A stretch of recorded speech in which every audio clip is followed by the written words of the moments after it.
Hello everyone, Russell Wright from Network Empire and ThemeZine.com. I'm on with my business partner and software architect and dominatrix, marketing dominatrix, Sue Bell. And we are in a good mood even though we've been up late, so we're just going to be showing you today various applications and how they work together for a variety of different purposes. And of course we are also taking questions. We do like to answer questions as they come in. And so don't hesitate to use the questions box that should be on your toolbar. And all you've got to do is type in there something that you want to know. And no question is too small or too large. And I'll pass it on to Sue or answer it.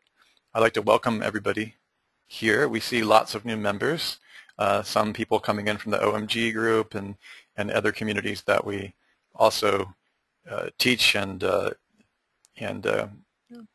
appear as guests in their webinars and so on and so forth. So it's really good to see a new influx of people. I know you have lots of questions, but for now I think we'll just follow Sue's curriculum today. And I believe she's going to show you the process of moving towards market domination. Precisely. We're going to go from, actually I'll just step out of the way. We're going to go from TLKT into, which stands for the last keyword tool. And we jokingly called it the last keyword tool because we predicted that primarily Google would shove a lot of the keyword tools off of the market. And we had hedged against that in a variety of different ways with our military industrial programmers. And, you know, so, but we're just going to step aside. I'm just going to step aside and let Sue just show you step by step. If there's any questions, I've got the help form. Thanks, Sue. Thanks, Russell. Hey, everybody. How you doing today? So I'm going to talk about the demo project for today is going to be survival kits / bug out bags, getting off of the diet rant. I did a couple of drills in advance so that we'd have something to look at. And hey, guys, give me a 1 if you want me to spend just a couple of minutes talking about TLKT, showing you a little bit with the filters. Just go ahead and enter a 1 into the box, and let me see what the market is looking like today. All right, there's a little bit of interest there, so let me just show you some quick and dirty things. So I'm here in survival kits. This is like, well, all three. I've got survival kits, emergency kit, and bug out bags. All three of those are about the same size. And we've got custom filters and we've got custom columns. I tell you what, let's start with the custom column. And let me just pop a Larry up here. Local Aggregate Relevance Index, which is a fancy name so that we could give it this cute little acronym of Larry. And what it does is it gives you theme relevance. All right, so it gives you an idea of how relevant the other keywords are in the list to the parent term. And something has happened in the last 24 hours to the style sheet. We'll have that fixed shortly. It's a little bit on the annoying side, but it still works. Once you've created a custom column, you can sort by that column. So if I click on Larry now, we'll get the most relevant keywords floating to the top and the least relevant ones down at the bottom. So you can see these are in order. And every market is a little bit different, every drill is a little bit different, but I find a good cutoff point for highly relevant keywords is somewhere around 60. So as you come down here, you got outdoor survival kits, car survival kits. When these things are in color, you can see they're partially diverse, long tails, or the seed keyword itself in dark blue. And so what that means is a long tail contains the seed keyword, and partially diverse means it contains at least one shingle out of the seed keyword. So where we've got survival kits, the yellow things are going to either contain survival or kit. Survival or kits. So it's a way to get some partial keyword diversity. So those are good things to look for. You can see this this list is pretty rich in the partially diverse, and then as we get down here toward the bottom, it's pure diverse, but it's also more tangent, right? Because it's got a much lower Larry. So as we scroll down here, I'm down here like in the 48s at this point, and we've got pocket, zombie, water filtration, multi-tools. So those things are related, but they're a little bit more tangent. Knives, you've got some things that are very related. And you know, I was just going to go take out the single keywords, and then I saw things like knives, and that's not too cool. But I'll show you how to get rid of the single keyword terms anyway, because those tend to be really, really broad terms. So if we come in here to apply filter, you click on this, it shows you all of the options that you can use. And if I say keyword term count is the number of, how you tell the number of keywords, the number of words in a particular keyword. So if I want the keyword term count to be greater than 1, then I'm going to remove all of those single term keywords, and I'm going to apply that really fast. And it's going to think about it for a second, and then you can see I've got 235 out of 337, so there were just over 100, like 102 keywords in this list were single term keywords. So now we've gotten rid of all of those, and we're probably more down in the in terms of the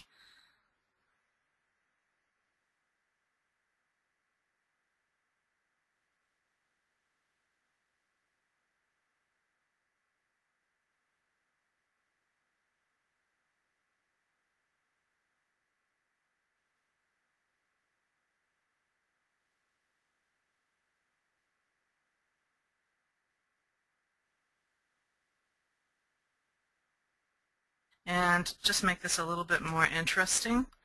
We're going so this is, I'm just going to copy and paste what I got over here for Larry, this long thing. And at the moment I've got a Larry greater than 40, and I might take a Larry greater than 50, and let's just take a look at that. Oops, you know what, I need a, why didn't that,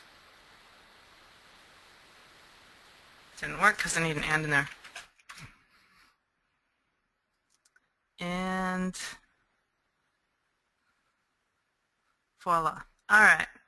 So now we've got 175 keywords out of 337. That's a little bit better. I want to bop down here to the bottom of the list to the most tangent ideas and see what we've got.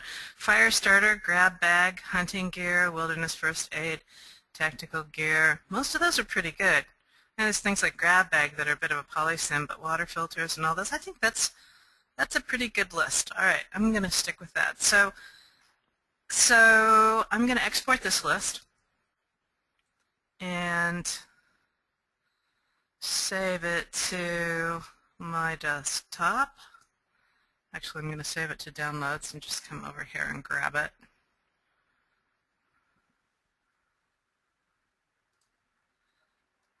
Grab it and pull it over in another folder so it's a little easier to find. Hang on a second.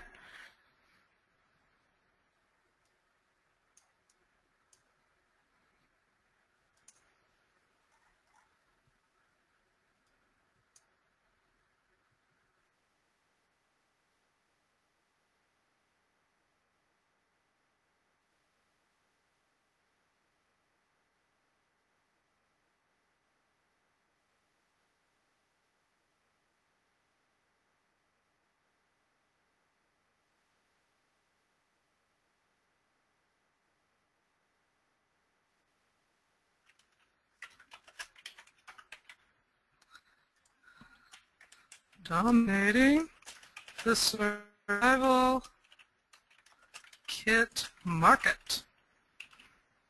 Because I don't do anything in a small way. Sorry. It's a curse. All right. Hey, Sue? The empire, now I'm gonna, yeah. Do you have your screen, large? You know, I do, but what I can do is enlarge the, is that better? I'm not sure CD is asking that you have a larger screen. Where it gets really nasty is over here on TLKT. Yeah, it's a little hard for them.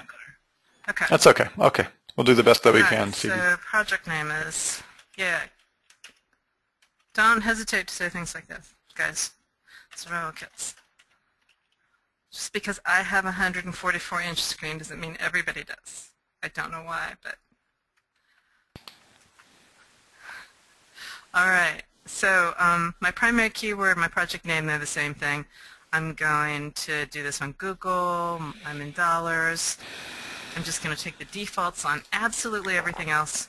Let me come down here and talk about business rules for a minute.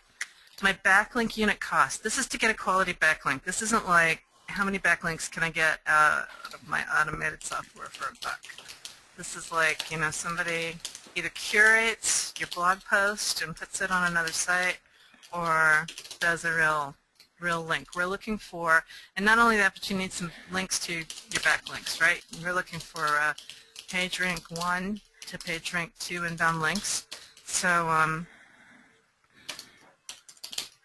that's why we start with an estimated cost of $25, and you're free to adjust that to whatever you think. If you don't know, just leave it there. It's not a bad guess. And then the content cost per article, if you're in a particular niche that's, that requires a level of expertise to write an article, then clearly that's going to be more than your average article. So, you know, you've got the ability to adjust that there. I'm just going to take those defaults for right now. The next one is the percentage of traffic that I'm thinking I'm going to get if I'm ranked #1 off of Google. Typically it's higher than 25%, but I like to be conservative, and Google's numbers are, I'm still not sure where I think Google's new estimates are. Most of them are a little bit more conservative than they used to be, but I'm still trying to suss that out. So I like to go on the conservative side. Then what I think my conversion percentage is going to be, 1% is what I've got right here right now. We could probably leave that. And then what's the affiliate vendor website conversion? So I'm going to use Amazon as my affiliate, my bug out bag affiliate, and they get a pretty good conversion rate. You get somebody to go over there, like there's a lot of trust in Amazon. Their pages are set up pretty well. So I would say I'm probably going to get something like a 40% conversion rate. That's probably way too high. Let's say a 10% conversion rate. That's probably good. And then my average profit per sale. You know, bug out bags usually run around a couple $100. You can get some cheap ones for $75. So let's say your mid-range is going to be 125. So 125 bucks times, I don't know, your average percentage off of Google for things like this, usually somewhere around 7%. That's 0.07. So let's say my average sale is going to net me like $9. All right. Now, what's my budget? In other words, how can I, you know, what can I afford to do for inbound links for the next year? Like, how much money do I want to throw at this? I don't know. I'll put $5,000 in. That seems like a whole lot to me for an affiliate site, but we'll start with $5,000 and we'll see what happens. My monthly financial goal, if I make $100 off this site, I'm a happy camper. Obviously, if I'm going to put $5,000 into it and I'm only going to get $100 a month out of it, my ROI is going to be really long, right? So that's one of the things you want to think about. That's where, like, I might say, if I'm going to get $100 off of this, then I might only be willing to put a year's worth of effort into it so that I'm starting to get money back out of it after the first year. So those are the kinds of things that you want to think about. But I'll leave this up a little bit higher, and we'll see where we go. Actually, I think that was more like 5,000. All right, so I'm going to create my site. It fills in all the rest of these fields automatically for you. You don't have to think about them. Create my site, and now I'm at a point where I can import my keywords. So I'm going to browse. I'm going to hit my download file, and I'm looking for survival kits.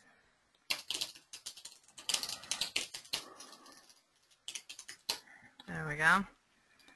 Open that bad boy up and import it.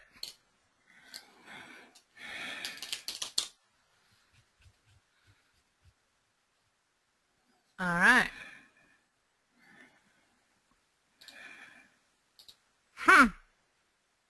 So one of two things happened. Either none of the keywords meet my business rules, or my list didn't import properly. Let me just try that one more time. Oh, you know, I might have had the wrong format in there. Survival kits. Import these keywords. One-time cost or a monthly recurring cost. What was that about, Ken? it wasn't looking over often enough. Okay, so I had the wrong type in there. Put the right type in there for the keywords and everything shows up.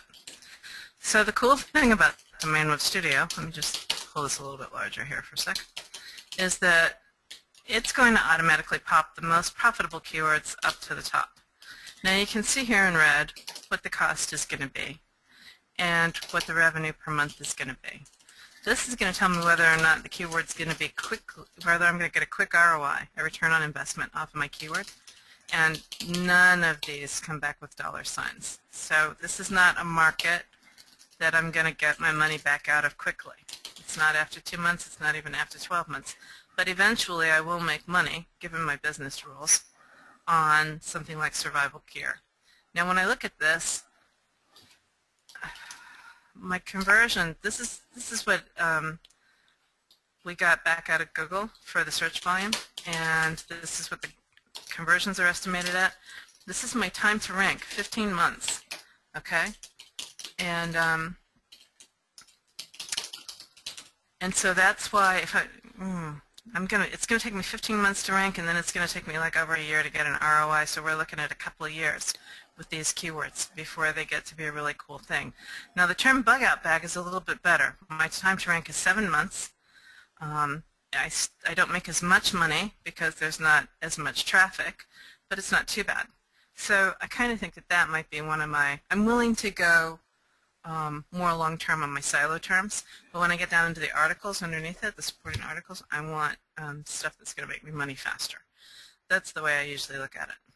So let's say we go with, I'm going to come up here actually, turn my,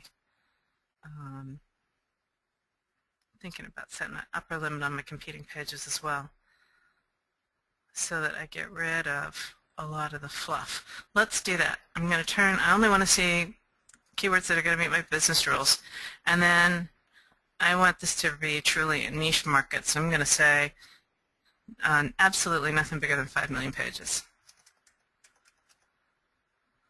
And I know you guys are probably going, hey, guys, give me a 1 if you think 5 million pages for an upper bound on a website is really large. Okay. There's a few who I would consider beginners and that are saying that it is. And there are actually some advanced guys too saying that it's challenging.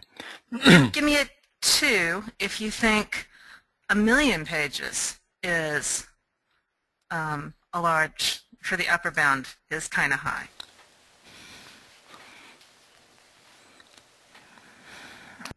Now everybody's afraid to say anything. All right, so we've got much fewer people who. Actually, there is a person who, a couple of people, they're asking phrase match versus broad match. Again, I think you should make that distinction, Sue. This is phrase match. Yeah. So Ken, that's phrase match. So let me tell you a bit about this, the way this works. Over here in TLKT, everything you see on the screen right now is broad match, but when you export and import into a Domain Web Studio, in the export file we include phrase match on competing pages. Yeah, so just because it couldn't get it, just before it gets any more confusing, let me just stop here for a second. Can you get, how many of you know the difference between phrase match and broad match? Let's just start super basic. If you know the difference between phrase match and broad match, give us a 1. We need to know what we're dealing with here. Okay. All right, good. All right, so you can continue. Get this. Okay, so I'm going to change this to 1 million pages just so that we're a little bit more in tune with the market here. And this doesn't give me too large of a list. So what I'm going to do is come back over here to the last keyword tool, and I'm going to grab a couple more lists just to get some more keywords. All right, so let me do emergency here, and let me do bug out bags over here. Now it's going to keep my filters for me, so I don't have to think too hard about this. Bug out bags. All I have to do is keep track of which list I'm in at the moment, and it's all good. All right, so I'm going to export that bad boy and save it. And I'm going to export this bad boy and save it. And then we're going to spin back around to Domain Web Studio again and import some more keyword lists. Going to remember to change it to the last keyword tool this time. Can only import one file at a time. Bug out bags. Open that, import that. Now, in my mind, these three concepts are synonymic. They mean the same thing. So I don't have any problem importing them all into the same list. If I've got silos that are radically different and I've drilled into each one of the silos that I want to have, then I'll import them one at a time so I keep that, keep those themes separate. In emergency, import those keywords. All right, now where are we at? Now our list is a little bit longer. I feel a little better about that. All right. So, oh, look, and we got a $sign. Yay, survival blog. Oh, that's fascinating. Oh, that's fascinating. Yeah, I actually advertise with them. Oh, are they okay. Well, it's a blog, but it's not a brand. It's not a brand name. It's just they have a lot of stuff on there. I have a test site up in this market. All right. Gets a lot of traffic too. Excellent. I should really sell something on that site. You should sell something on that site. We need to investigate Amazon products for you in a minute. Ain't nobody got time for that. Oh, so the first thing I have to do is I got to click on this. So the Domain Web Studio Network Empire Builder. We started programming Network Empire Builder this week. I'm so excited. All right, not to be dissuaded into tangent conversations, you click on this so that Network Empire Builder knows where you want to add silos. So now I'm going to come down here, I'm going to pick some silos. Bug out bag, emergency essentials, I think a survival knife is an emergency essential, so I'll probably put it underneath that, despite the fact that the number of competing pages is larger. Hurricane preparedness, that's a great one. Yep, it gets a lot of traffic as well. Yeah. All right, that's enough. 3 silos, I'm happy camper. Okay. We have a question from somebody. Yes. Someone is saying, is it natural for my first thought to be to look down the keyword list for keywords with the ROI in 2 months? Absolutely.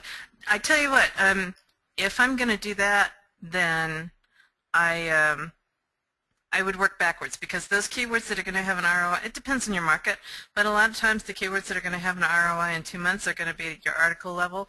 So then you're going to want to think silos that you're going to put those articles in, right? Sometimes you hit some keyword lists where you've got silo level keywords that you get an ROI in 2 months too, and those are great markets. Yeah, and I also want to address super quick here, Sue. I don't want to interrupt your flow, though. Can I address something? Sure. All right. One of the things that she said before she asked this question was domination aside. My first thought would be, and I want to be gentle here, but here's the interesting thing about what you're thinking about, and this is the first lecture that I ever gave in Portal Feeder when Jason Potash and Portal Feeder came out in 2006. It's a giant web blog network kind of thing. Some of you might even remember it. The main thing is on that talk I talked about backing yourself into the larger terms, and even though the web is changing, that's still a principle that's pretty good to understand about siloing. Why it's actually cheaper in some ways building an authority site than it is hunting and pecking. Absolutely. It's a hard thing to get your head around. The reason that works is because when you start to stack ideas and themes and what we call shingles or overlaps, then you start to give buoyancy to those more difficult themes as you begin to invest in your backlinks.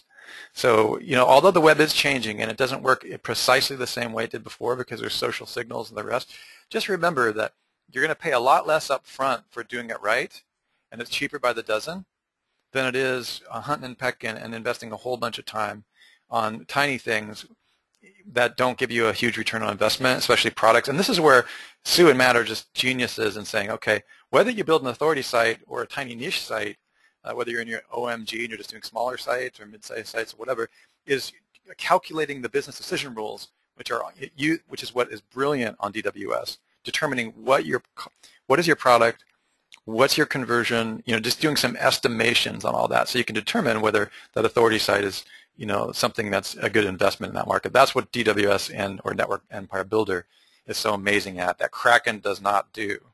And that's what I wanted everybody to understand, is that you can customize your business rules in DWS NE Builder, and Kraken just gives you the keyword output because it's pulling back the costs and the traffic in the market. Hopefully that makes sense. That's why we import that stuff into DWS.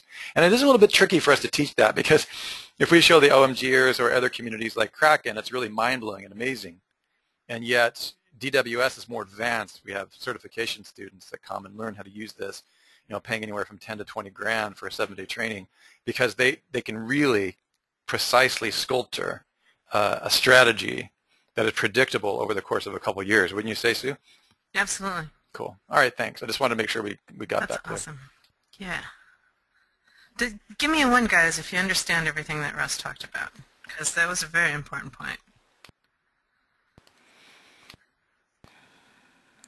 Bueller? Okay. All right. Excellent. All right. So some of you guys are getting what I'm saying. All right. And if you have any questions and it's not quite getting through, we are really big on distributed cognition, meaning you don't have to learn everything right now, but just if you can get the general overview. Yeah, okay, Stan is still not 100, and I appreciate that, Stan. Okay, good. I mean, he wants us to flesh it out, so I'll just get out of your way and you keep showing them. Yeah, okay. Yeah, because I think as we go through it a little bit more, yep. You'll see what we're talking about. So for instance, the things that I went through when I picked out these 3, right? I'm looking all the way across the board. I'm looking at what's my time to rank, what's my ROI going to be, and how quick is my ROI going to come. And I'm doing the same thing. So right now I'm looking at bug out bag list, and see my time to rank now that I'm in this next level is 2 months. And my emergency food supply, my time to rank there is more like 4 months. And interestingly enough, we've got bug out bag checklist. Now here my bug out bag checklist is going to be an ROI of $8 a month, whereas this is $26 a month. That's why I said the best stuff lists to the top, right? So you start at the top of the list and just come down. So I'm looking for like 3 to 5 articles that I can put underneath one of these silos. Normally I start with, I want 5, but I might start with 3 and flesh it out in another round in a month or so. So I've got 3 that I've picked out so far: survival backpack, emergency food supply. Now survival backpack, these keywords here, if they're green dollar bills, they indicate a high buyer's intent. If they're brown, then they indicate a medium buyer's intent. And then if they've got, this is supposed to be a little pair of spectacles, it means that it's kind of an educational keyword, right? So so this has got a medium buyer's intent, but the other 2 have got a pretty high buyer's intent. And so that's okay. I'm all right with those. And I'm going to go ahead, I'm here under bug out bag, and I'm going to move those to the blueprint.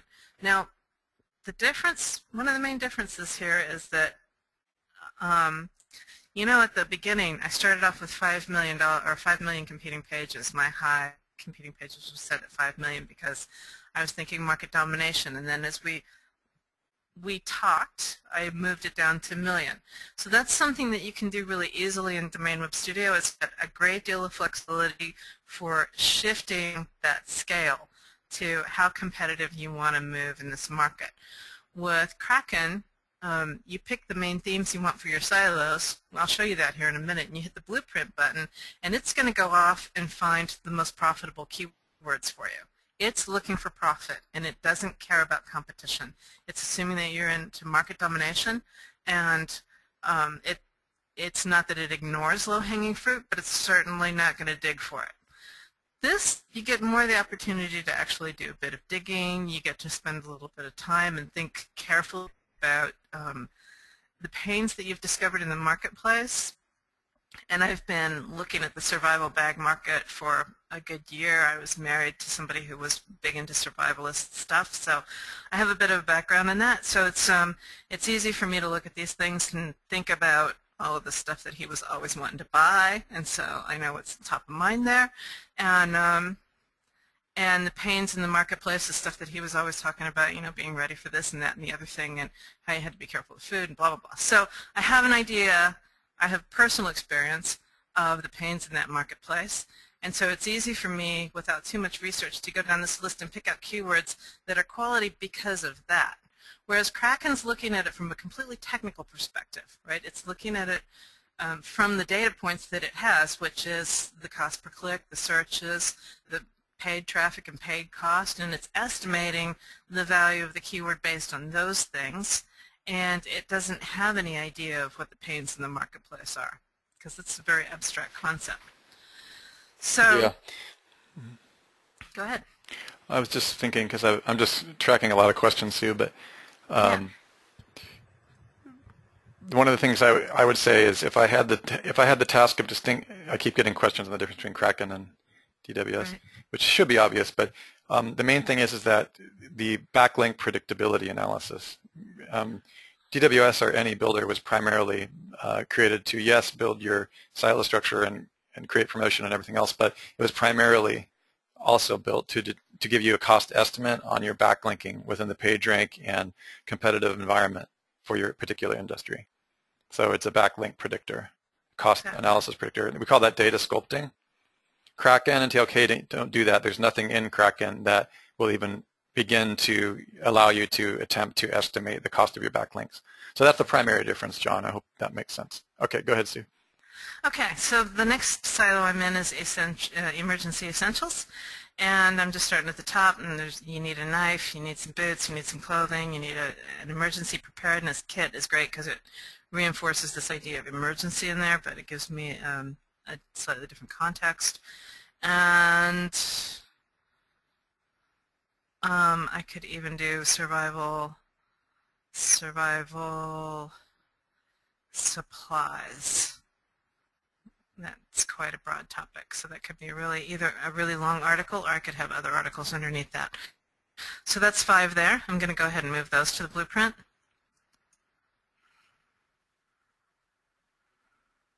And then the last thing is hurricane preparedness, which interestingly enough, there's not really anything in here about hurricane stuff. Just see what I've got over here. All right.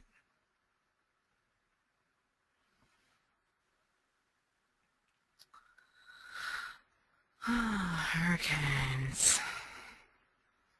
So I don't want to do adventure because some people might think a hurricane's an adventure, but I'm not one of those people. We might talk, I don't really want to stick bug out bag. I don't want to reuse. This is exactly the same keyword as what I've got for the silo term, right?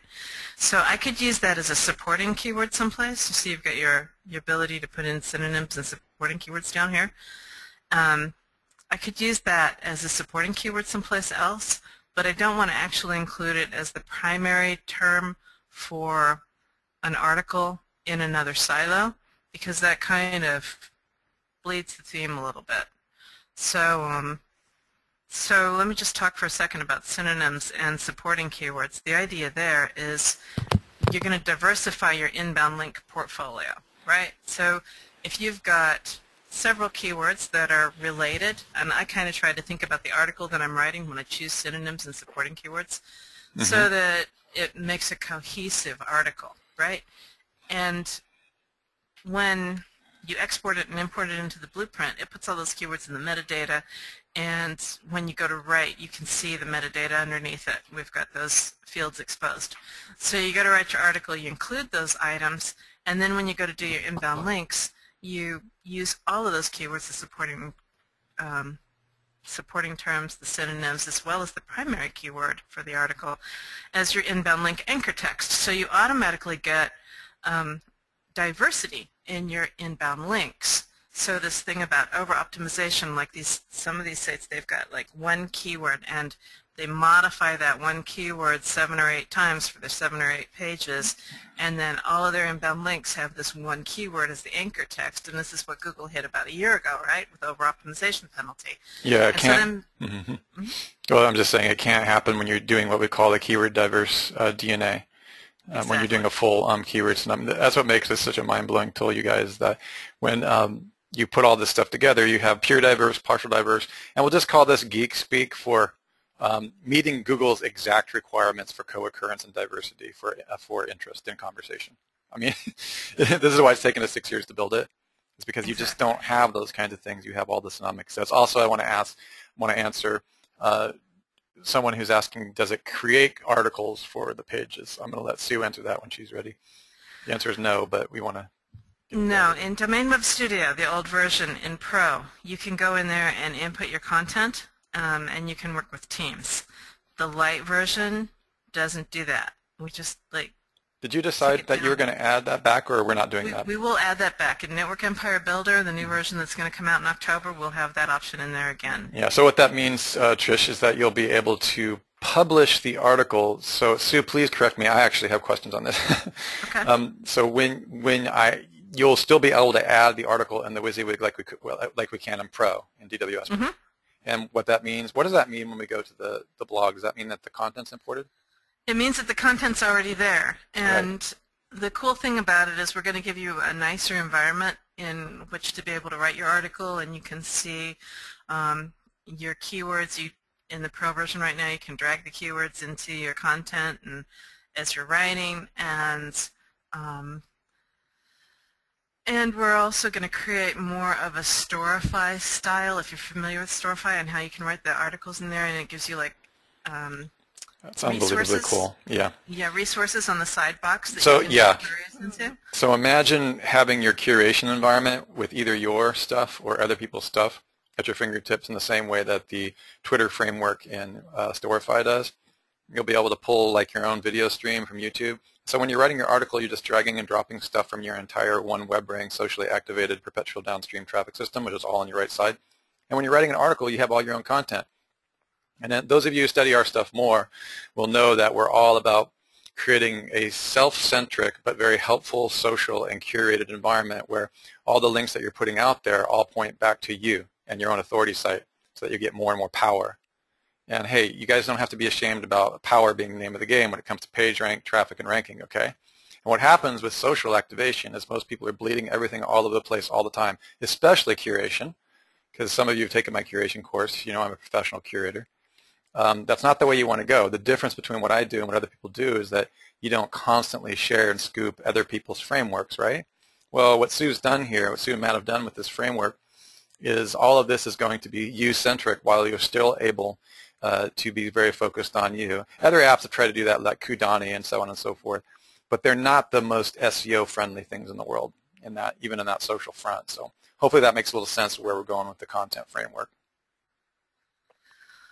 All right, so while you were just chatting there, I decided that I had earthquake. Oh, did I do that backwards? No. Marvin, I'm going to answer that question. Is a diverse synonym of a silo if it's also used as a different silo? Should you avoid using the diverse synonym in the first silo? I love questions like these. I'm going to read that again. I'm going to read it again. I can answer it too. If a diverse synonym of a silo is also used as a different silo, should you avoid using the diverse synonym in the first silo? Okay, I have my answer. Go ahead, Sue. I'll let you weigh in on that.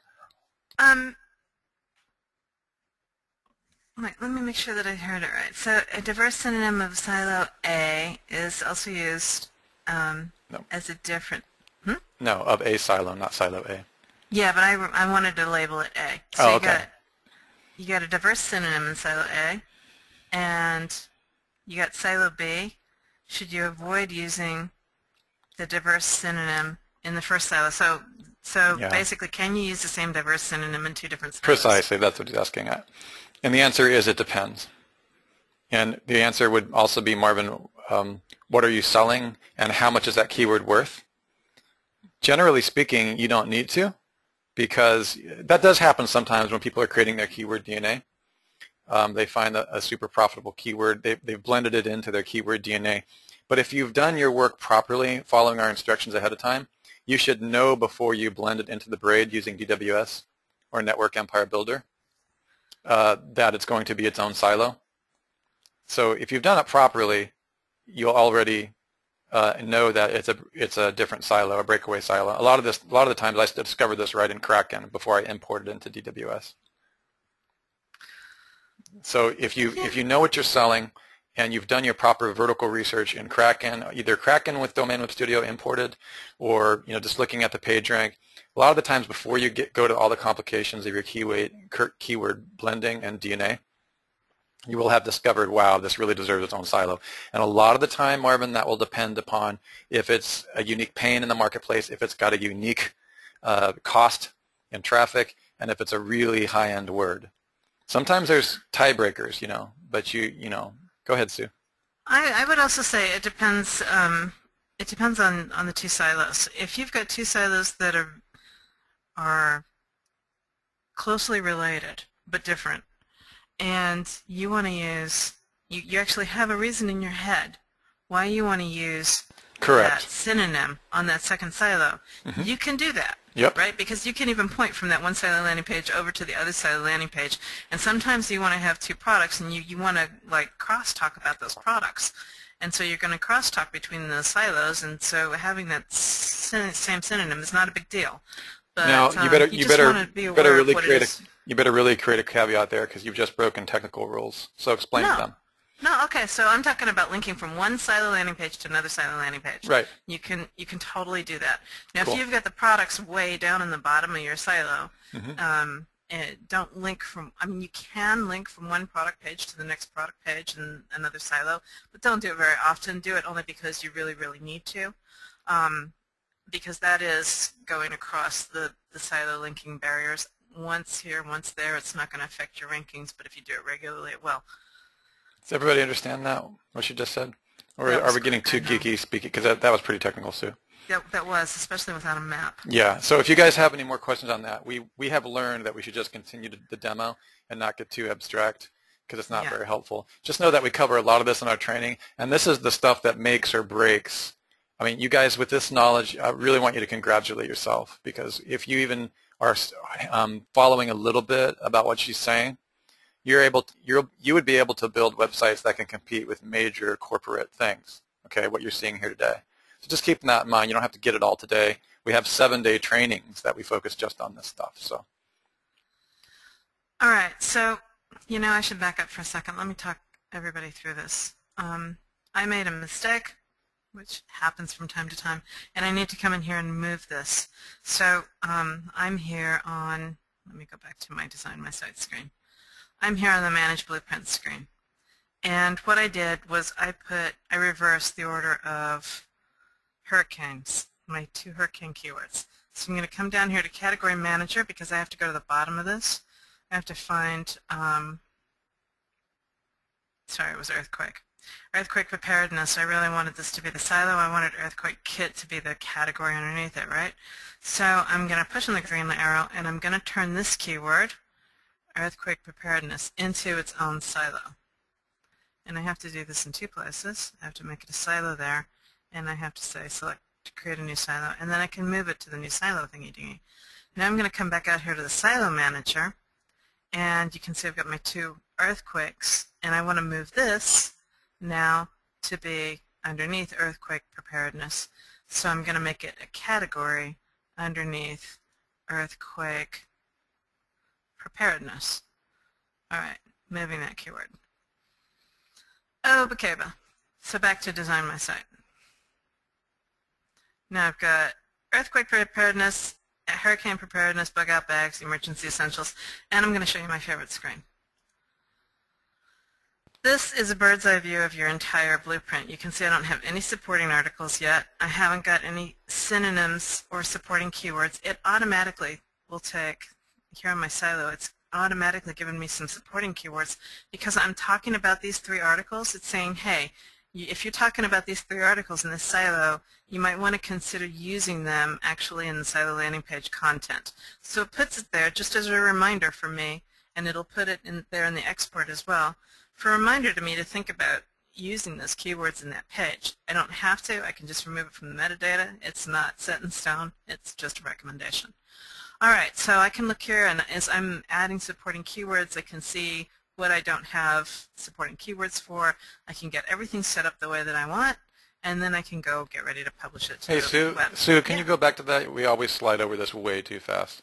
Okay. Let's go back to that. I want everybody to grasp the full impact of what it is that they're looking at, because it's just amazing. Obviously, this is something that could be handed to a client, and it will give you the entire meta structure of how to own that entire piece of the industry. I mean, these will be all the words. These will be all of the things that you're able to give yourself and your clients an overview of everything that's going on. So you and it also helps you. I always come back to this when I kind of get lost about where I am. I want to see what I've done. You can just go back up here and see where it is, and you can change it accordingly or add it. You could even have the client look at it and and switch it around based on a conversation. It's such a great conversation. I mean, this is an amazing thing. We worked a long time to be able to make this type of thing possible. So thanks, Sue. Yeah, cool. I was just reading Ken's question. We'll come to that later. That is one of my favorite questions ever, and I'm really looking forward to your response. Yeah. Ken, we'll get to that question on squeeze page, landing pages, and so on. Yeah. All right. So I want to come now to Mark for Publishing. This is a really simple concept. Now, you guys saw just a second ago, and I'll pull it up again. We'll come back here to the blueprint page. Like, I don't have full silo structures here, right? I can't just stick one keyword, one article underneath this and expect to rank for this keyword. In fact, we have, this is over here in the keyword decisions grid, but it also brings it up here, which is why this is so awesome. Earthquake preparedness, we recommend that you have 11 on-site supporting article pages about earthquake preparedness. So clearly, one isn't going to cut it, right? So I'm not going to publish that silo today. It's not ready. I need to drill into earthquake preparedness and come back and do that in a minute. I'm going to need more articles in these other ones too, but I'll probably go ahead and publish them, get my writers started on the content for those, and then I'll come back and add some more pages later. That's the great thing about this. It's completely flexible. But the other one, it's just an idea in the making. I'm not ready to do that yet. So I'm going to click everything, and then I'm going to unclick these two. And I'm going to say, did I unclick the right two? No, there we go. A little cross-eyed today. It's all right. It's because it's a little bit big on my big screen. Okay, we're going to approve that for publishing. And now you're going to see worlds come up. Domination will start to occur. Oh, wait, no, not yet. All right. So now all of these except these two are marked for publishing. How many words do we have in the average article? That's an interesting question. So, to me, it kind of depends on whether or not you have a video. If I have a video, I can squish by with like 250 to 300 keywords. Otherwise, now we're talking the primary articles on the money site, right? Otherwise, if I've just got images, I would recommend more like 450 to 500 keywords. All right. And I do a little bit more on the silo landing pages than I do on the, like you can still get away with 350 to 400 in the supporting article page arena, but for the silos, where you're going to talk about the topics underneath the silo anyway, you can surely be a little bit longer.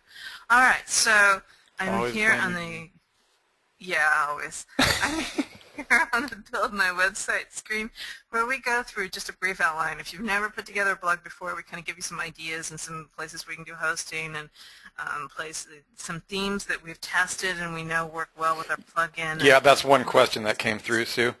Is like, do we recommend specific themes? I didn't get to him.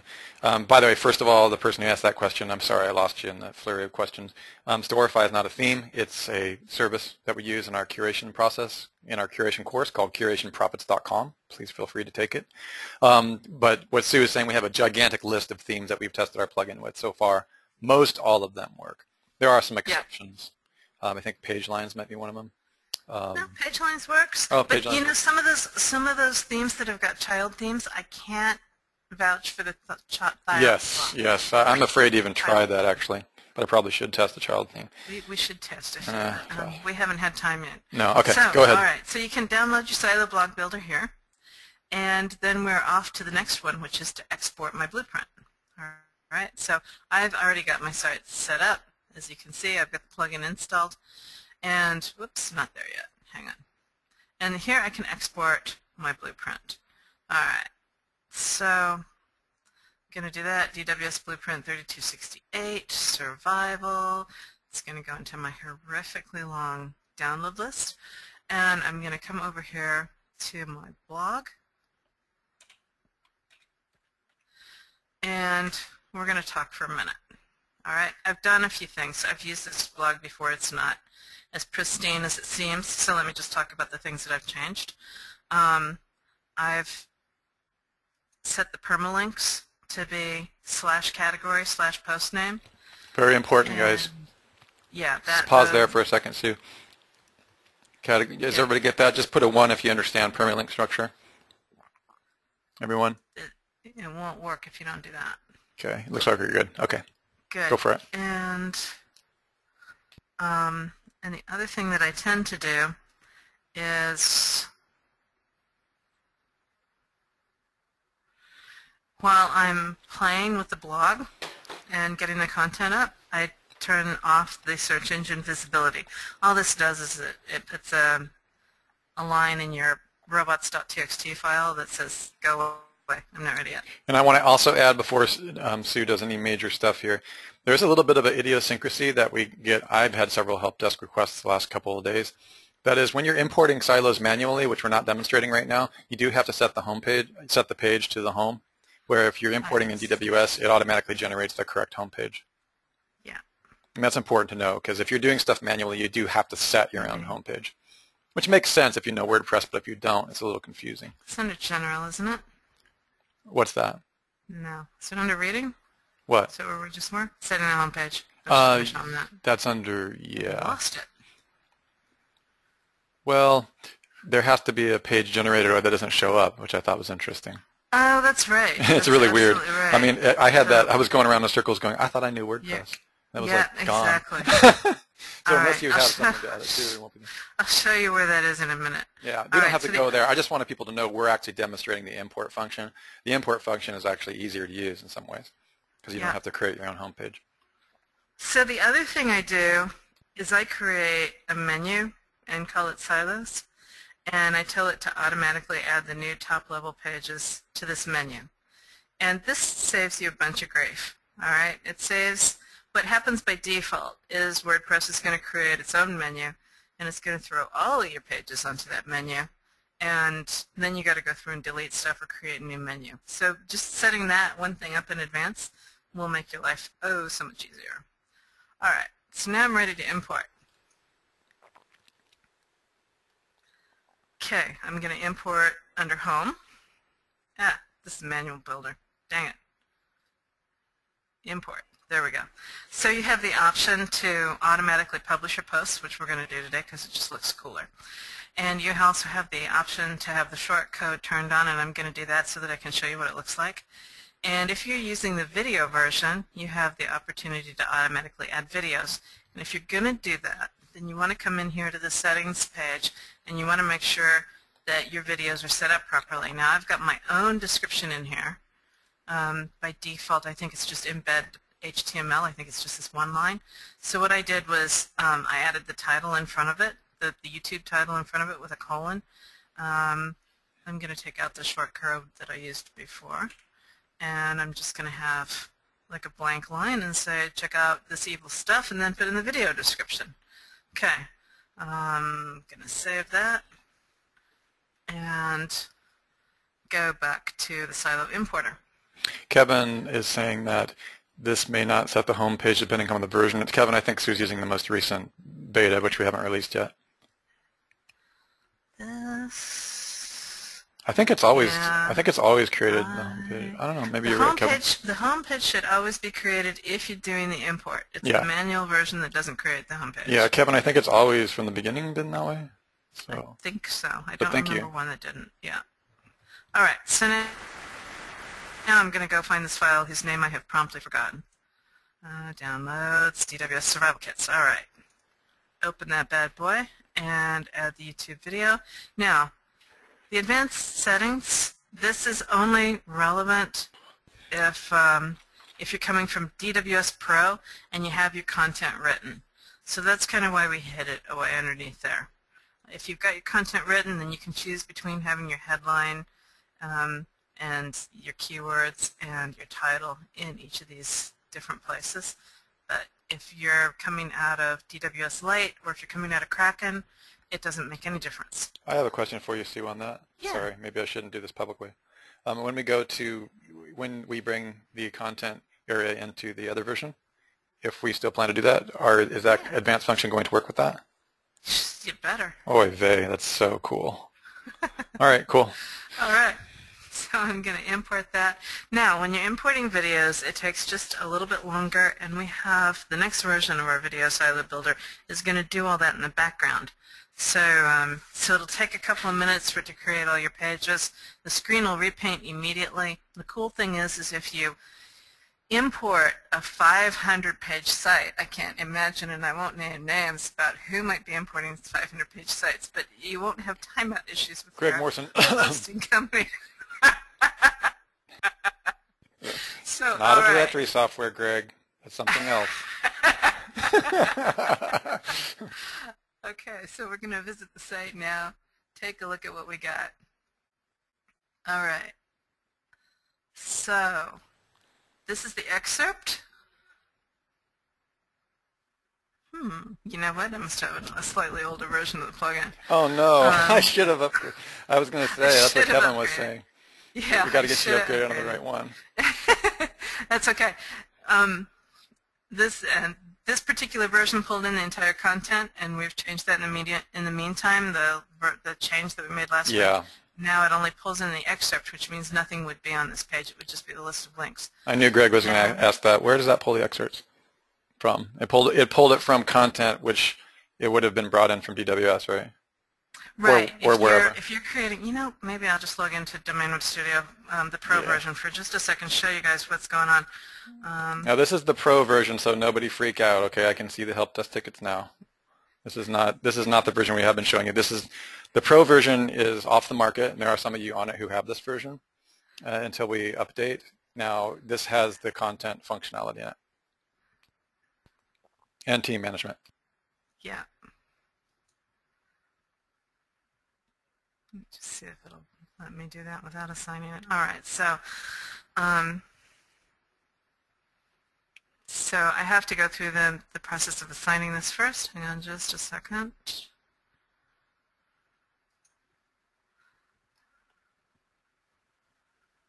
You notice this is the same site that I was working on the other one.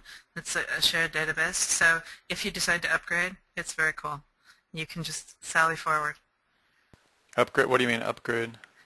Well, I mean, like, I haven't actually removed this. So if you guys are in at the $150 or above level, you would have access to this product. Still, I thought you took it off the market. I thought you took it off the market. Yeah, it is off the market. But, so they can still get it. If you log in quickly, if you really want this feature. Now that's a sales tactic. I didn't even think it was on the market. I'm the marketing department. I'm too busy to take it off. All right, so this is where you write your content. You change it. Automatically populates your primary keyword and your headline, and you can change that to whatever interesting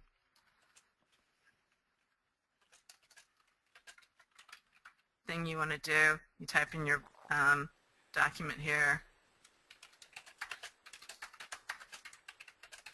And then down here you've got the description and the synopsis.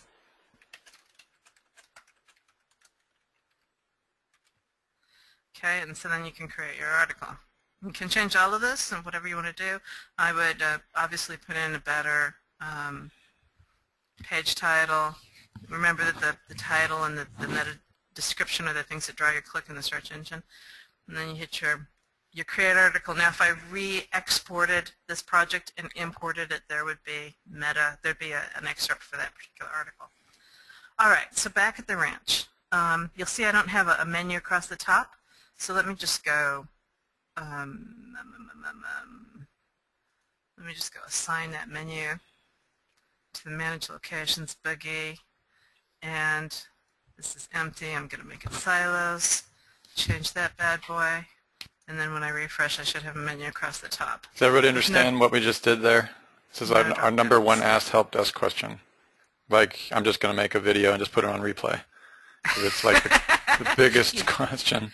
You guys can create menus, you can drag menus, you can assign new menus, and in the new WordPress version under Manage Locations, you can even assign locations for multiple menus. It's very, very powerful, and that's all WordPress. That's not the plugin. Okay, cool. Yeah. Looks like people get it. All right, so that's our site. Okay, good. Split. So that even during it, So, I mean, even explaining it still only took us less than an hour. yeah. Of course, not counting the time to build it. Shall we take it to an HNL? Yeah, How many take it to an people HNL. would like to see a quick and dirty Kraken export and import into this? Oh, here's a question. Can you import from Kraken directly over on top of a site that's already had DWS imported? Is that a question? Well, we just did that, right? I mean, we just have the first half, so let's go do the second half. Okay, so you're going to demonstrate that you can. Let's see what happens. Okay, if this blows up, guys, I wasn't here. I never did this. And here's another thing that people are confused about. Yes, the answer is yes, you can import Kraken VOMA. You can import Kraken keywords into DWS Network Builder. Okay, and then, of course, then you're using it under the same auspices of DWS. And then you can also, of course, use the blueprint technology in Kraken in some situations, as she's going to demonstrate now. All right, so I've drilled out 5 themes in my credit cluster here in VOMA, right? I'm in VOMA. And I've flipped these flags. They can be, by default, they're red. And when you determine a theme that you want to have as a silo or an article in your blueprint, you flip it to green. And then when you get over here to your blueprint area, you're not inundated with the 5,432 things that you've drilled into. What? And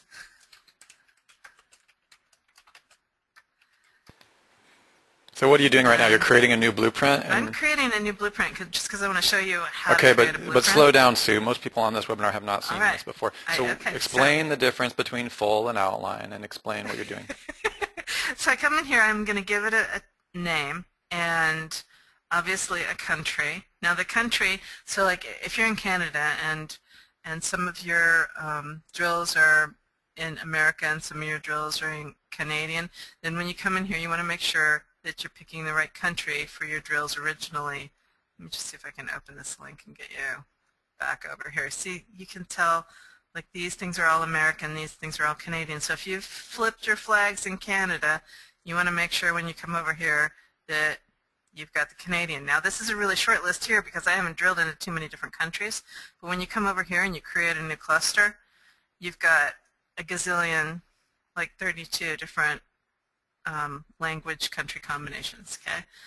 All right, so, and then the difference between full and outline. So an outline is a much quicker blueprint. It's just got the parent term for each article on your site. So we don't drill in, we don't give you synonyms, and we don't give you supporting keywords. And when you do a full, you get everything. You don't get articles, but you get a full set of keywords, and it's really quite elaborate. So I'll show you one in just a second. So now I'm here where I can tell it what themes I want, and you can see I've got still 18 silo credits. And if I click on credit, which was my cluster, you can see my 5 credit themes there, so I can click all of those. This is telling me that I've got 2 synonyms that when I drilled into this theme, and I've only got one, actually it's probably one synonym and one and the parent theme itself. So these are all only parent theme, and if I'm in doubt, I can click on it and go take a look at that and just see, make sure that that's actually the theme that I want. So yeah, you can see it is synonyms. Good. This is how much I've used this recently. All right, so that's the number of synonyms that I've got for each one of these themes. So what happens, I'll talk about this in just a second, the whole idea of synonyms. All right, so I've got my 5 selected, and I hit submit, and it's going to come back and it's going to just take those away. And now if I want, I can add articles. I don't have to add articles. It'll create articles for me.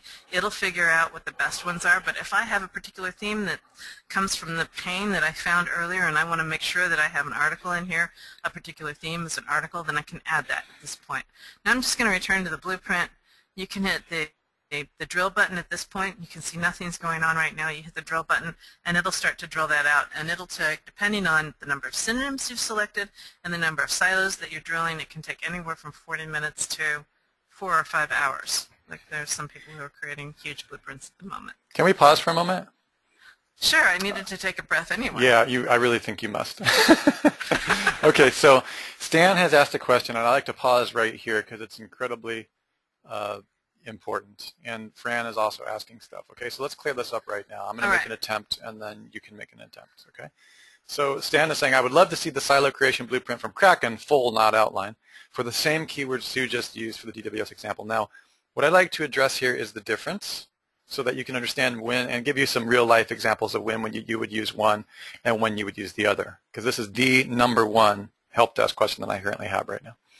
Now, what would happen, Stan, is in the situation where you're building a WR1 site that's a product site for a client, where you have specific things and you need backlink parameters, you want to cost assess the market, you want to find what's going on in that market and build out a site carefully constructed with absolute data sculpturing, data control. I would be using Kraken and TLKT together in many cases. All right, I would be importing the first phase, not the blueprint that you're seeing now necessarily. I might to get some keywords, but I might be using the VOMA section, which kind of slid over. All right, she showed you the green flag area, and you can export those VOMA areas directly into Domain Web Studio Network Empire Builder, and then it pulls it in, because remember that Domain Web Studio Network Empire Builder has all of your own parameters and your own business rules that you import into it. For example, the profit per product might be $40, and you could do an estimation. So you've got your own sculpting business rules. That blueprint was built precisely on your own business rules based on your profitability, based on the page rank in your market, based on backlinking cost, all the kinds of things that Kraken can simply not provide, John. Okay, Stan, sorry. Hope that's what you understand what that means. So then you might ask, when would you use a Kraken blueprint? Okay, well, Kraken blueprints can be made, and Sue, you jump right in here. I use Kraken blueprints when I don't need a lot of that data. I use them when I'm building both WR1 and WR2 sites for great, kind of great terrain viewing of the market and the vertical market. I can build, you can build both sites that way. I build it when I don't need any backlinking or backrank, any anchor text assessment. I just want a quick and dirty profile. There's all kinds of situations. I build them for WR2s, which you have to be trained as a certified advisor to know more about. We don't get into that too much here. So there's a lot of situations where you would not use Kraken to build a blueprint. You would use DWS or import the raw keywords into it. Okay, but I love the Kraken blueprint because it's quick and dirty. In other words, if you don't exactly, John is saying, my guess is the affiliate marketers are more likely to use Kraken. Well, maybe the blueprint side, but it really depends on what it is that you're trying to do, because there's a time for both. For example, if I'm building out a lot of blogs on my WR2 network, and I don't want to make the mistake of telling you that it's WR2 only, because I can build WR1s. It means profit or transaction sites, okay? But if I need a whole bunch of blogs, it's the fastest way is just to build up the blueprints. Another thing I'd like to address, Stan, is that you still need to select the silo landing pages like Sue just showed you in order to click the drill button. And remember, that's going to be pretty much the same. This is something I came up with last night, Sue, and you can correct me if I'm wrong. A lot of the times I've noticed when I do a cross comparison of Kraken or DWS, a lot of the times the silos are going to be the same in my original pick, because I'm pulling this. What silos I'm interested in comes up in Kraken and VOMA anyways, and when that gets imported into DWS, those are the silo landing pages. The only way those would change is if my backlinking and my budget, my ad spend, my backlinking budget, and everything else changes. And I know it's very difficult to see because we slide over it, but DWS will tell you those green flags and those dollar bills will only be green flagged if it's met your budget requirements. Does that make sense, everyone? And if it hasn't, since there's no budget requirements on Kraken, that's the essential difference. It's not going to give you a green flag or a red flag. Kraken's saying, I don't care how much your backlinking costs. This is what you need to own. DWS is saying, okay, Kraken was right. You still need to own that, but you know what? You don't have the money. Right. So one's budget sculpting. The other is, I don't care, own it, whatever. This is what you need to own. So I want to elaborate on that just a little bit. You're exactly right. I use Kraken blueprints when a client comes to me and says, money is not an object, I want to own the whole darn thing. That's the perfect time to whip out a Kraken blueprint. I use Domain Web Studio. One of the reasons that I sat down with Matt and we started building Domain Web Studio was because I was trying to build some local, some very specific. I actually started off with a really specific blueprint. Yep. The next thing that I really used it for was a local directory, right? So I had a group of keywords. I had about 20 keywords that I wanted to use for every single locale across the nation. And I couldn't get Kraken to do that because Kraken looks at most of those keywords and go, they're worthless. On a market That's right. scale, there's absolutely no money there, so I'm not going to build it the way that you think you want to build it. So then, because I'm a little Ms. Pedantic and I have an idea about what it is I want to do, I come over to Domain Web Studio and I put the keywords in there the way I want them. Right. And remember, guys, that we built the truth, if the truth were to come out, we built DWS early on. Sue and Matt and I had the model for it. This is why, I don't know if it's still in there, Sue, but like WR2, WR3, do we still do the multiple ring? Yeah. Guys, you can see it's still in the Pro version. Yeah, on the Pro version, guys, this was our own, because I see that Tyson's asking, should this be done on a VPN? There's so many answers to that question, Tyson. It really doesn't matter, honestly. It really doesn't matter. We built DWS to build out our own private networks, and we're still doing that today. Yeah. In other words, we needed to keep track of multiple layers of the socially activated one web ring perpetual downstream traffic system, because it's a whole integrated system which we both sell and build for ourselves. Okay, you know, you can sell networks for $100,000, $500,000, right? So that's really where you want to go. And so what we're just trying to express to you guys is that we had to keep track of all that. And when you're building a network of blogs and sites, and you know, everything from automated to 100% quote white hat unquote, you just need to keep track of everything. And so really what DWS is about is making sure that you sculpt, when you're getting right down into the nitty-gritty of truly building an empire, that's what we call it, network empire builder, right? You really got to keep track of your backlink costs. That's the essence here. You can't go out there and pretend, okay, thank you, Kraken, for telling me that there's $22.9 trillion in the market spent per year on Google, which is what it does with TSMV. Thank you very much. And how much is that going to cost me to rank for? Well, the answer to that question is it depends on how large your network is, depends on how large your silo blueprint is, depends on what keywords you're going for, and how much you make on your products. So DWS was designed to give you precise data sculpting information on the cost of building your network, and this, guys, is why we can tell a client when they come to us, like the one we're dealing with now, hey, will you please build us a network? So he says, yes, that'll be $100,000, please. They go, okay. Why do they say that? Because we have the data to show them. Yeah. Seriously, guys. This is not kids stuff. This is not affiliate marketing. This is like, check, please.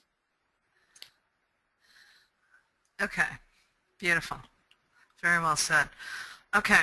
So, you know, I might just want to say, give me a 1, guys, if that makes sense to you. Or give me a 2 if you're still a bit fuzzy about what Russ was just talking about. Yes, excellent. I think we nailed that one. Holy smokes. 1 point. Karen, call me. All right, still a little bit of fuzzy. Yep, okay. I didn't quite nail it. I tried. All right. So most guys are pretty clear though. So let's in the interest of trying to get through everything right now, let's go through this and we'll come back. Hit another webinar, Karen, and we'll explain it further. All right. So or actually, Kevin will explain it all to her on the help desk. There you go. Just kidding, Kevin. He's here too, Karen. That's fine. And I really appreciate your questions. And not to single Karen out, there's about 3 or 4 other people as well. All of you guys, you will help me explain this better. So I'm 100% open to feedback. If you have a particular, there were a couple of questions that came in the meantime, but not the guys that were. We still have 80% of the people that do get it. So. Yeah. Okay, so great. If you guys have got some specific questions, feel free to type them in the box while I do this next part. Okay, so I'm going to hit the export, and I picked an older credit blueprint that I've done and drilled out, and let me just show you some. Actually, this one I was testing while it was broken, so let me not do that. We just upgraded everything last week. Let me pick a different blueprint. Outlines. Website builder. Marvin, always a popular one. I just don't understand what you mean, Marvin, by that, so get with me later on that. Let me try email marketing. This is an older one. All right. So this looks pretty good. Let me just go into email advertising here for a second. What this does by default, what Kraken, the blueprint section in Kraken does when you drill it, is it's going to find, if it can, 15 recommended articles. And it's going to drill into 5 of what it perceives to be the best. Now when you look at this list and you have in your mind the pain in the marketplace, you might say, a couple of these really, I know that there's a lot of money there, but it's really just not what I'm looking for. So you can come over here and you can delete those. And you can pick something else off the list and drill into it. Or you can go back into VOMA, you can find another theme that's a better article, you can flip the flag to green and you can add it. Alright, so I'm just going to, the one other thing that I wanted to show you is the keyword list. What happens here is it brings back a pretty healthy size list of keywords, unless you're down in a niche. And if you're in the niche area, then it can be a little bit thin sometimes. And it sets by default like 20 or 30 keywords to being things that you ought to have in your article. Because back in the day when I first wrote this, I was eager to swallow my entire market whole. I've had content writers try to shoot me in the meantime for my wanting to include 30 keywords in an article. I think it's pathetic, but hey, I can appreciate after the 5th one walked down on me that maybe I should scale down a little bit. So before you finalize your keywords, you can flip these to, let's just see, I might not have this finalized yet. So just to make sure, just to make clear, Sue, because I don't think it's that clear, this is the level back in the day when salt and peppering your articles with keywords was extremely important. Back when we helped design Content Composer and other things. As you know, how many of you are still handing out keywords that you want your SEO writers to stuff into an article? We just put a 1 if you're doing that still. That's what this is for, just so you know. Okay, some of you are. That's what this was for. The challenge with that is it's not that it's a bad thing. It's just it's becoming less and less the way to do it. So there's another way that you can use these words. These are actually long tail words pulled by the same algorithm that TLKT pulls. It's one of the only parts in Kraken that uses that same algorithm, similar algorithm. And so it's not necessarily long tails. You can get that pure diverse in here. Yeah, and pure diverse as well. But it's really powerful actually, and I love the words that come back from this. So what I do is sometimes I will just write them down or export. Is there an export function on this? No.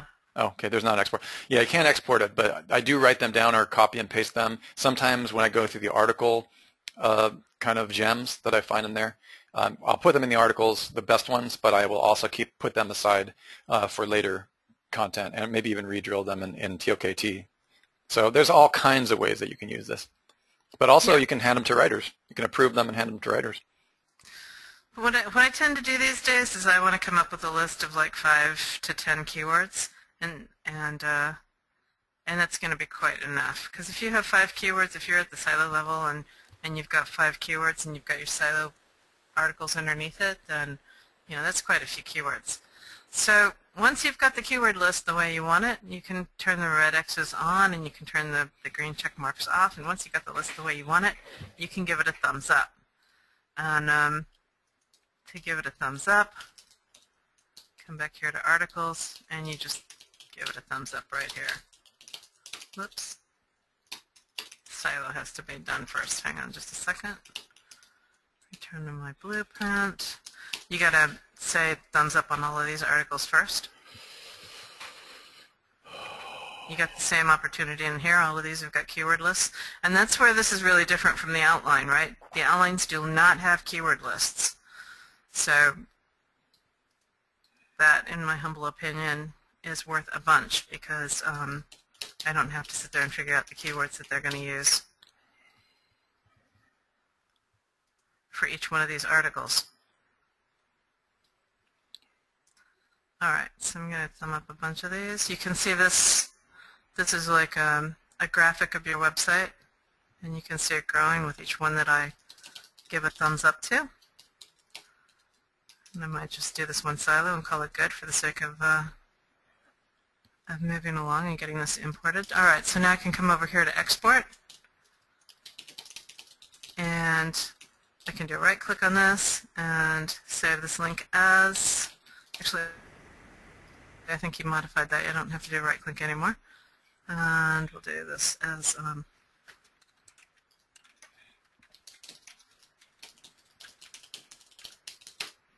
credit silos under webinar.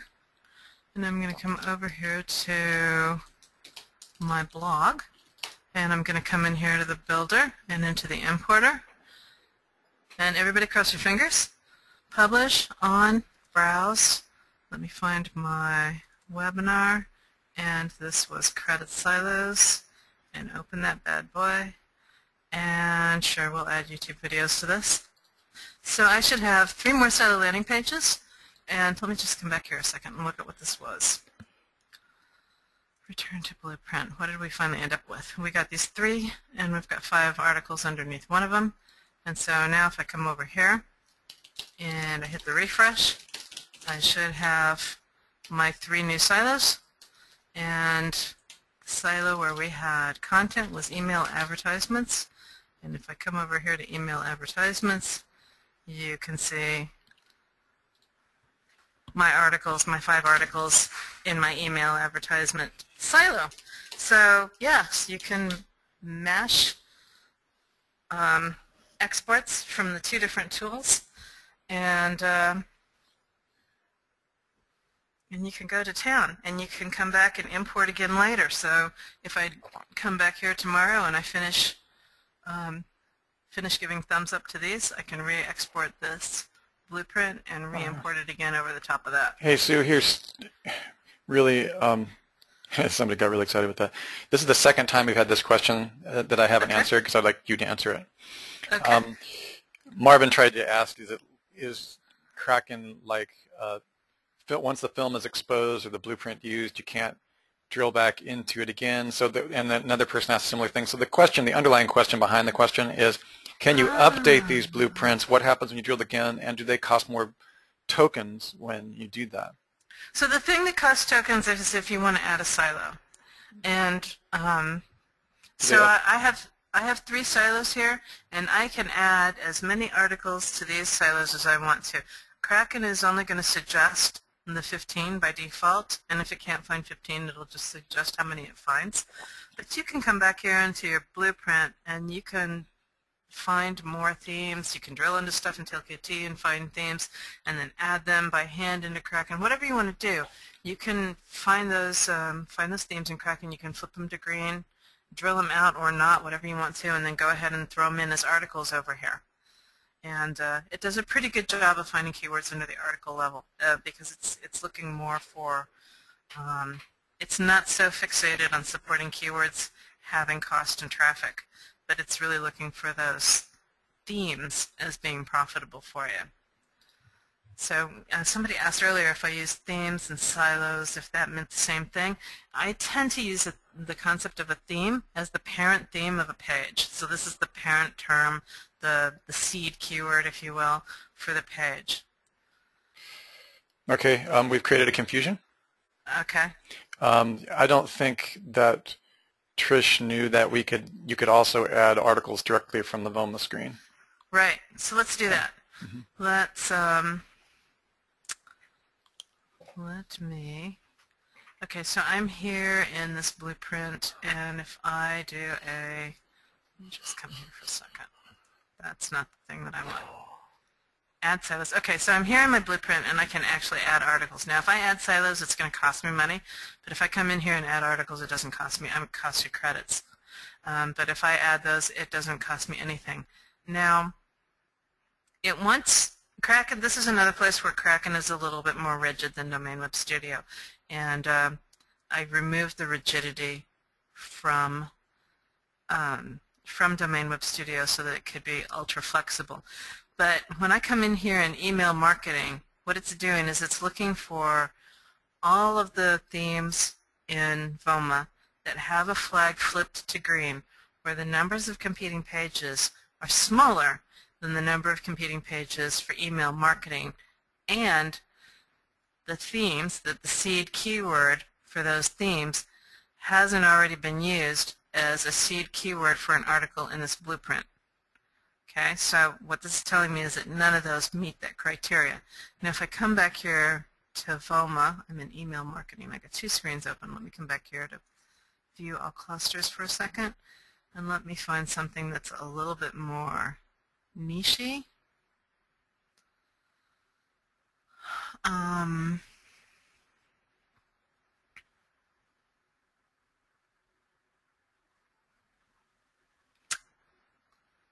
It seems like survival kits surely ought to be rather niche-y. So don't hold me to this idea that this is thematically related at all. Okay? Oh no, we're holding you. Don't kill me on this. Oh no, it's going to come back to you. I'm just All right, teasing so you. now yeah, I know. That's okay.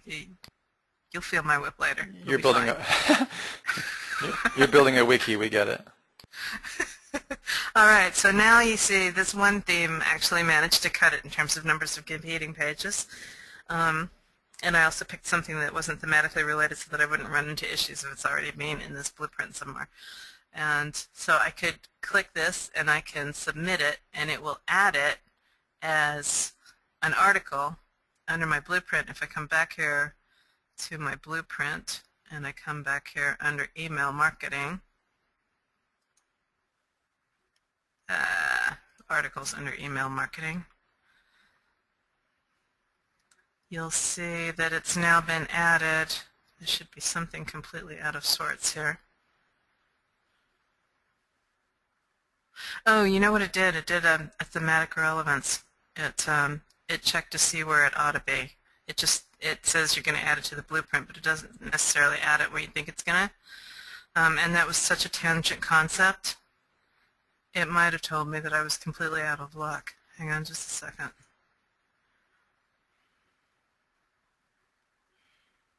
I should be able to click on these and go into the silo. Here's an interesting comment from a user that's saying that we're creating confusion when we use the word article. Apparently more than one person in here is thinking when we say article and not article level that we're adding articles. We're not adding articles. Kraken doesn't add articles, guys. Neither does DWS. Yeah, you have to add them. We don't use any content. We're only giving you the meta structure. Okay? Just making sure that everybody understands that. No article content. All right. We do not provide content. The closest thing to that is DWS Pro, and soon to be Lite, where you'll be able to type and write and pull your own content in there. We also do have a feature which is a content remixer on the books for Pro. But just remember, we're not adding any articles. These are the topics that your article should be about at the article level. All right, so I found my article, Earthquake Survival Kits. It's here underneath email marketing. And if I don't like it here, like if I want it someplace else, if this was not where I intended it, like it does what it thinks is the best thing, and then you can change it. Earthquake Survival Kits. So I can hit this like double green arrow boogie thingy, and it'll say, okay, if you don't want it in that silo, which silo do you want it in? I can say, well, I want it in marketing services, and hit a submit, and it'll move it. All right, so that's how you get it in there, and how you can add articles, how you can add article nodes. Like that's one of the reasons why we call them nodes at the very beginning, and people get confused because it was kind of a technical term. So I dropped the node thing, and I find it still technical. If somebody's got an idea of a better way that I could express that, I'm very open. All right, so we got a couple more questions. Okay, I think if we call it article level, people will be fine. That's what I've gathered from the dozens of questions here. Okay. So one of the things I wanted to make sure that we got back to before we end, because we need to wrap this up. Yep. We've got other things to do, and I know you guys do too. Hey, it has been really a good discussion, but there's one really excellent question. I'm trying to remember. I think it's Ken. Actually, there's another question very related. One best way to use silo structure to promote a squeeze page as the primary destination, e.g. domain.com landing page, 301 to, I'm not sure what all that means, 301. Okay, I guess he's talking about redirects. Do please, Ken, see my course video website, Silo Architecture. It might not be technical enough for you, but every silo landing page for me is a video squeeze page. That's just the way that I work. But not always do you set up a silo structure. I realize that. If you've got here's a tricky part, you guys. A squeeze page by default in the persuasion industry has no leaks. But that flies in the face directly of what's ideal for Google and even Google pay-per-click, where we've discovered that thematically related pages and proper linking on the pages will get your Google AdWords score higher on these types of things. So you're going to have to pick your battles, if that's what you mean, Ken. Otherwise, your silo pages, I like my silo pages on most of my mid-size or niche type things to all be persuasive call to action video sales pages with great content with a silo menu. I prefer that, and I have great luck with that. All right, I'm not sure if that's what you meant. He actually asked this question in the help desk, and I was hoping he was going to show up on the webinar. We talked about it a little bit yesterday when I got into that Tim Ash's book, and I was talking about how every page on your website ought to be a landing page. Yep. And I differentiate between landing page and squeeze page. I understand the differences there, but when you think about a squeeze page and what it is that you're trying to do, what you really want to do is you want to have a person take a particular action, right? And rather than squeezing them, I don't normally have squeeze pages as part of my website. I have squeeze pages as particular landing pages that aren't in the menu, and I drive traffic to those for a very particular purpose. And when I have pages that are going to get ranked in the SERPs, those pages I want to think of as landing pages, and I want to think of absolutely every page on my website as a landing page. Correct. And I want to have those. Is that what you just said? Yep. It's all covered in Okay. my course, Video Website Style Architecture. And Adam, please remember, he says, what do you put on your homepage? Well, I cover that in the course as well. The homepage should be your big idea. At ThemeZoom certification, we talk about that as your start with why video. It's your brand story, but it's also your big idea, your what we call your ISDNA deluxe. That is your industry solution, the persuasive, the overbearing problem, the pain behind the pain of all the pains that you're going to answer. Remember, guys, keywords are overrated. All right, keywords are part of a sentence, and those sentences should either be answers to pains or problems well stated.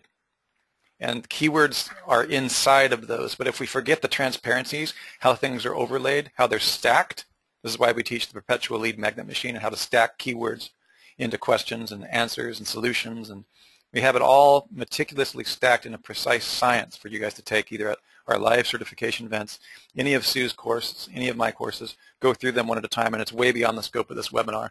However, I do want to say that your big idea is probably going to be your index page. That is your ISDNA, your industry solution, the invention or solution that you're providing to the industry. And even if you're an affiliate, the product that you're selling is probably doing well. It probably has a high click rank gravity or whatever, because it's providing an amazingly powerful and solution and striking a nerve in a pain that everybody has in a unique way, right?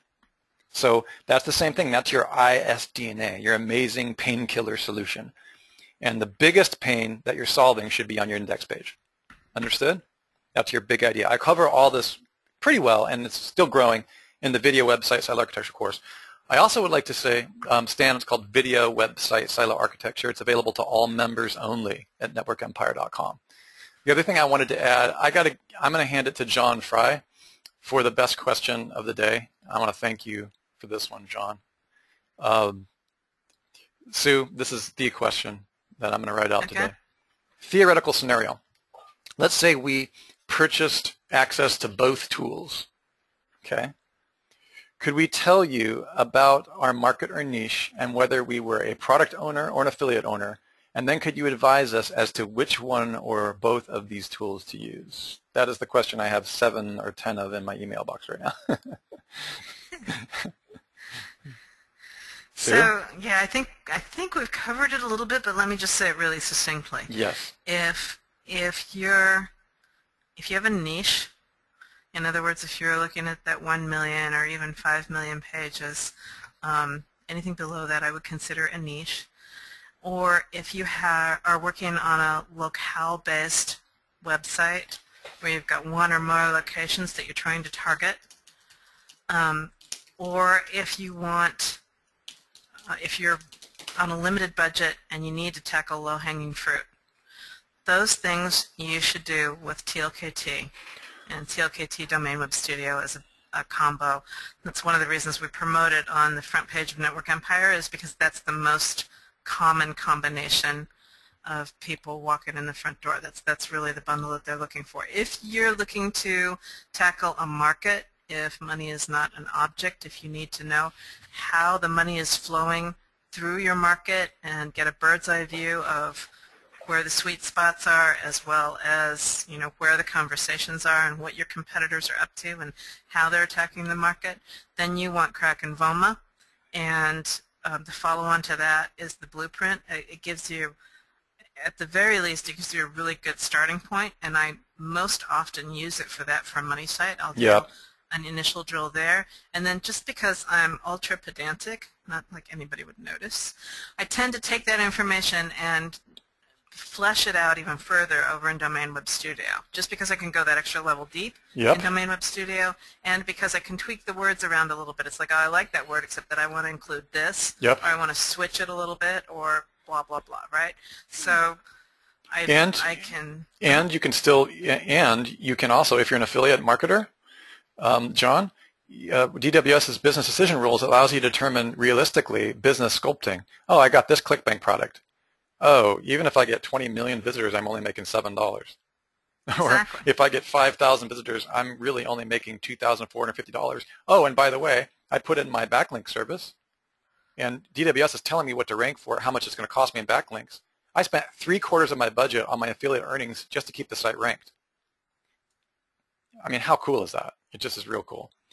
So I think Sue answered the question in the sense that what tools do you need, and that's going to be probably TLKT to DWS. And then Kraken, we haven't done a great job of, I think, revealing today, because people are still blown away when we say, are you telling me, Sue, that I put in a single keyword to start, and this thing is going to tell me pretty much the whole cookie cutter frame limits of my entire industry? And the answer is yes. So it's, people don't go, like literally, some of our students just stare at you for 10 minutes and then we will have a Kraken webinar next Wednesday.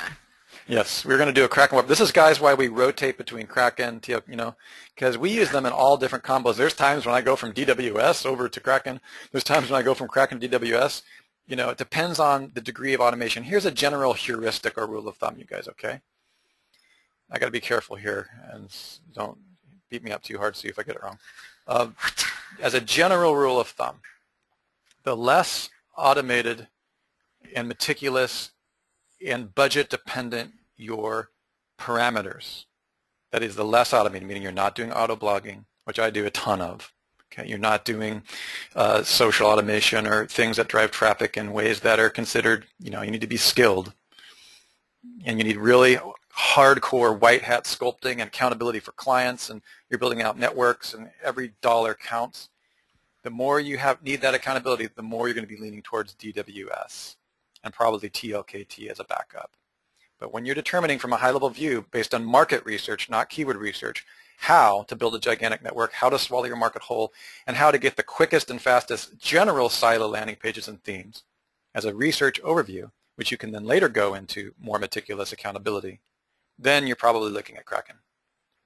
Okay, yeah. Just a general rule of thumb. Yeah. All right, good. All right, you guys, this has been a fantastic event. Thank you all for being here. Sue, thanks for managing to stay awake. Thank you so much. Thank you for being up all night and then still doing this. Thanks, guys, for being here. Thanks for your time. I really appreciate it. Yeah. Russell Wright and Sue Bell from Network Empire and ThemeZoom.com signing off.